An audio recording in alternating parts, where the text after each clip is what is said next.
Magandang araw po sa inyo.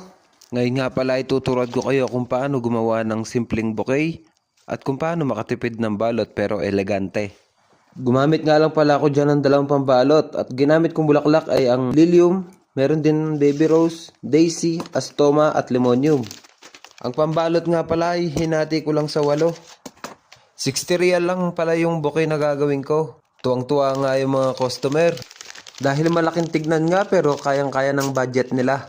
Para makuha nga pala yung design, niyupi ko lang yan papaloob. At parang lalamutakin mo lang yan sa gitna.